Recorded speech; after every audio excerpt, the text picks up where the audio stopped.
অভিনেত্রী রেখার একটি সাক্ষাৎকারে উপস্থাপিকা তাকে প্রশ্ন করেছিলেন, দীর্ঘ একটা সময় প্রেম ভালোবাসা ছাড়া কোনো রকম সম্পর্কে না জড়িয়ে তিনি আছেন কিভাবে, এবং বলা যায় প্রায় পুরো জীবন।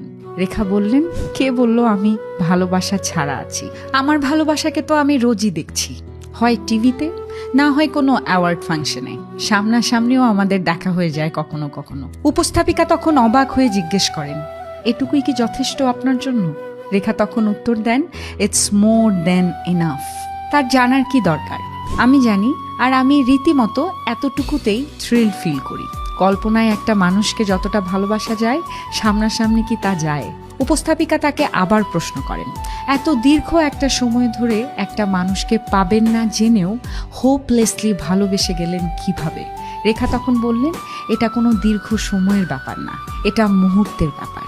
একটা মুহূর্ত শুধু, যখন আমার মনে হয়েছে yes he is the one and that's it. বাদ বাকি সময়টা এমনিতেই কেটে গেছে সানন্দে। উত্তম কুমারকে ভালোবেসেছিলেন অভিনেত্রী সাবিত্রী চট্টোপাধ্যায়। উত্তম কুমার যার বিয়ে ভেঙে দিয়েছিলেন বারবার। উত্তম কুমার স্ত্রীকে ছেড়ে তার কাছে চলে আসতে চাইলেও তিনি বাধা দিয়ে বলেন, আমি কারোর সংসার ভাঙার কারণ হতে চাই না। আর উত্তম কুমার তার বাকি জীবনটা তার স্ত্রীর সাথেই কাটিয়ে দিয়েছেন। উত্তম কুমার শুধু এটা জেনে যেতে পারল না যে তার জন্য আজ পর্যন্ত বিয়ে করেননি সেই সাবিত্রী চট্টোপাধ্যায়, যিনি উত্তম কুমারকে স্বেচ্ছায় যেতে দিয়েছিলেন, আর জীবনের এই সুদীর্ঘ সফর পার করেছেন সেই মানুষটার স্মৃতির সাথেই।